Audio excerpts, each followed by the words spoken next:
Let's shift gear, Pixie. Let's talk a little bit about work. What's very interesting about is the versatility of different industries that you've worked in. You worked in very, very different cultures.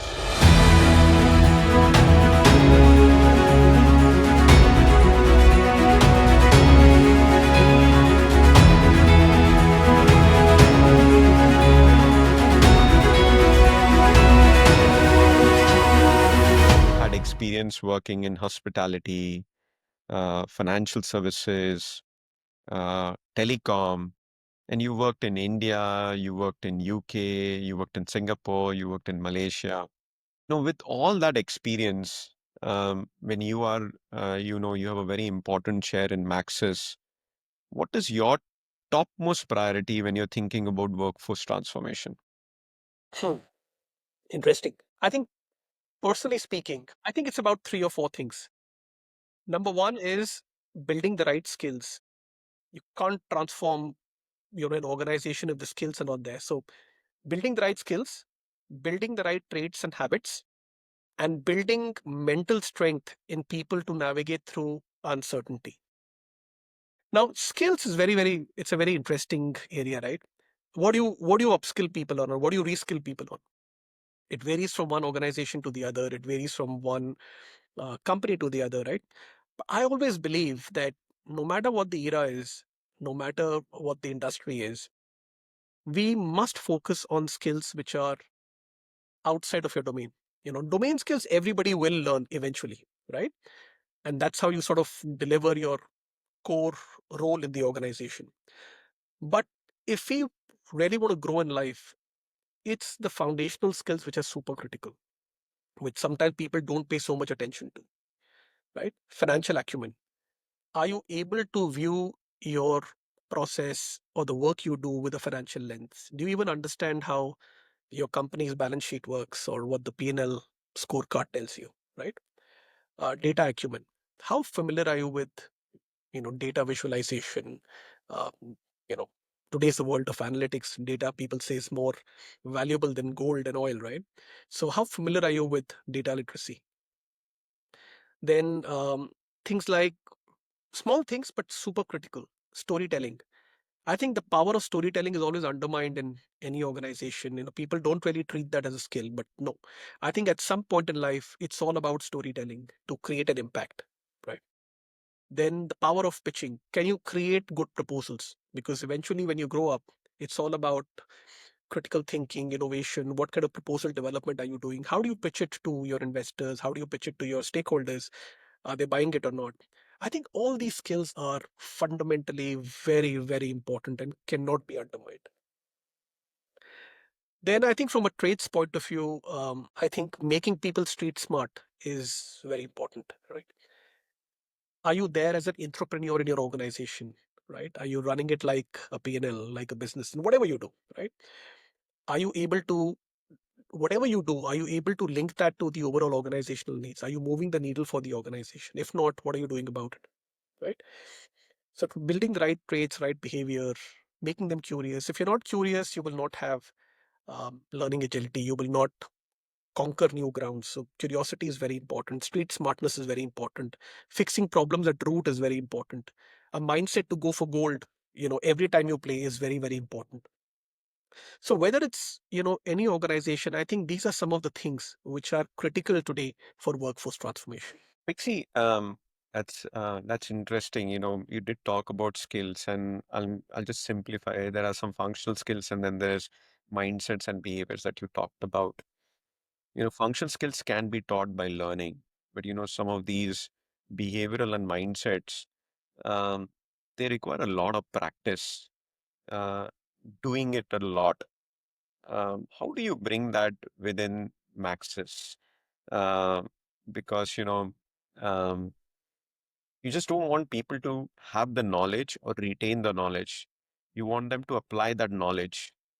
So tell us about, any process, any technology that you use to drive people to do these skills so that they become better at it. Yeah. So multiple ways of doing it, right? And again, speaking in general, I would say it's very important today to have social learning forums, engagement spaces where you're able to discuss um, the outcomes with people, where you're able to discuss these various skills or behaviors with people, etc. Um, Different innovation forums, hackathons, etc., where whatever people have learned, they have an opportunity to apply these things and then discuss. Also, I think it's very important to invest in the right uh, technology platform, a learning technology platform, which is AI powered, and then make sure that the engagement spaces which are available, the knowledge sharing spaces which are available on the platform, are also utilized well by people. So for us, I think it's a combination. We roll out foundational trainings to people which are very prescriptive in nature, facilitator led, with a touch of AI, because we've customized these things. We give opportunity to people to discuss these in different avenues, forums that we have. We link these two outcomes, so people participate in various capstones, innovation ideation platforms, etc. And then when they are able to drive a change which is a favorable change with some benefits which are realized, then we incentivize, and we so it's a very integrated kind of a process that we've put in place. Nice, very nice, Pixie. Pixie, you did talk briefly mentioned about AI. A lot of our audience are actually the CHRO, the CLO -1, -2. Um, and for them, it's very important to understand their role in this new AI-powered world. So, what are one or two key advice that you would like to give them? How to think about how their role is shifting in this new AI framework, Pixie? Look, I'm no one to give advice to CHROs or CLOs. I'm sure everybody is an expert in their own field. Um, for me, I think the way I see the role of the the learning head has evolved in the last 200 plus years. So from the time of first industrial revolution, that was 250 years back, when machines were introduced. So from machines to machine learning, the evolution of the role of a learning head has also transitioned through these multiple eras, through the multiple cycles of industrial revolution, right? Um, Earlier, the role used to be push model, where you were enforcing some standard trainings to your employees, and then it became pull model, where you were offering a learning buffet for people to consume as per their appetite and as per their hunger to succeed. Now, in any era, I believe that besides being a strategic advisor to the CEO and CHRO, the real role of a CLO is to find the right balance between these two ends of the spectrum: what to enforce, what versus what to consume, right? And along with this, as you know I also think that the role would also evolve from building people capability or human capability to maybe human and machine capability. So the sooner the CLOs are able to upskill themselves, or become more fluent with the use of AI or Gen AI, I think the better it is. And the if we can find a mechanism to track AI deployment in the organization, AI upskilling in the organization, I think the better.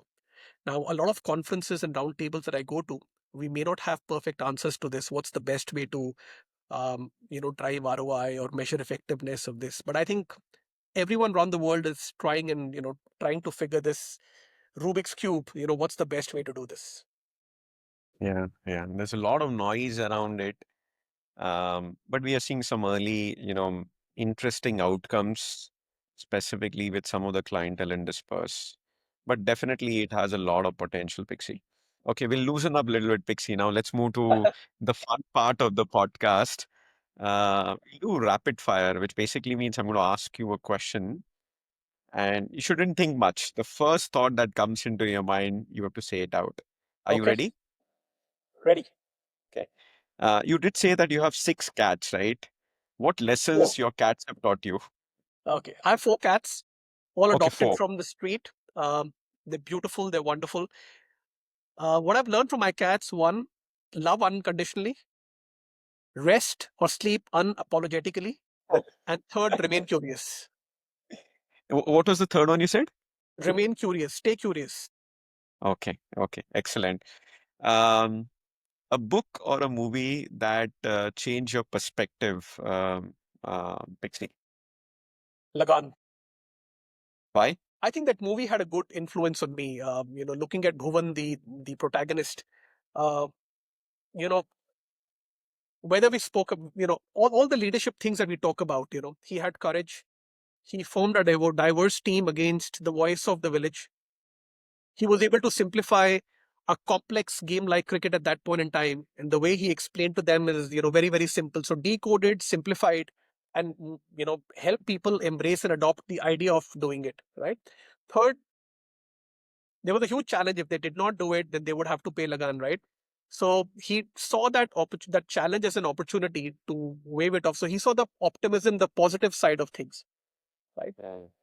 And then the way he sort of practiced, the way he got diverse team members, each person with a certain skill set, who could benefit the team. Again, against the voice of the village, he managed to hold his ground and said, "This is what I want to do," which is a sign of a good leader, right? You need to have conviction in what you do. So I think a lot of these things changed my um, the way I used to think about leadership. That this movie had a huge influence on me, and I think In the, this. Sorry, go ahead. no, in the MBA school, when they're talking about leadership, they should bring Lagan movie and they should explain it the way you explained it. I think it's a wonderful way to, explain to the students about where the leadership can come from and what are the important traits of the leader. Yeah, yeah. And this came in, I think, when I was already grown up, but when I was growing up, right at that time, when the influential stage of life, there was this one poetry that really influenced me, and I remember, I had a poster in my room, in front of my bed that I used to read every morning. It said, "When things go wrong, as they sometimes will, when the road you're trudging seem all uphill, when the funds are low and the debts are high, when you want to smile but you have to sigh, when care is pressing you down a bit, rest if you must, but don't just quit." So I remember this poem. I think I was all of 10 years old or maybe 9 years old. And I still remember this after 40, 41 years of my life. Uh, Says that, had a huge impact on me. Very nicely said. Very, very nicely said, Pixie. Your comfort food, and it cannot be butter chicken, Pixie. Okay. There are a lot of, I'm a big foodie and come from a foodie family. But if I have to pick maybe one or two things besides butter chicken, I think it'll have to be yakni pulao and a box full of rasgullas. Looks like you have a sweet tooth also, I do, I Pixie. do. Big time, yeah. What's more satisfying for you, a perfectly run transformation project or a perfect tandoori chicken? Ah, I think I need both. Both can't survive without each other. A good tandoori chicken will put me in a good state of mind to drive a perfect transformation. And a perfect transformation will help me earn the money to afford a good tandoori chicken. Last question. If your life had a tagline, what would it be? From butter chicken to boardroom, one step at a time. That was the title of the podcast, Oh, really? Pixie. Ah, okay. So you want No, me to no. change or you want me to stick to that? No, that's okay. At least we can say we're converging somewhere, which is great, Pixie. Okay. Pixie, I absolutely loved our conversation today. Your journey is very, very exciting from the humble background of working out in Moti Mail's kitchen to the transformation that you're doing across the globe.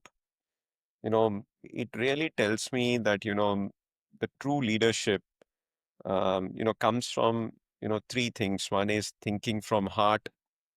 Uh, and like you said, life will be ups and downs in the way you talked about your poetry, don't give in. And third is always remain grounded.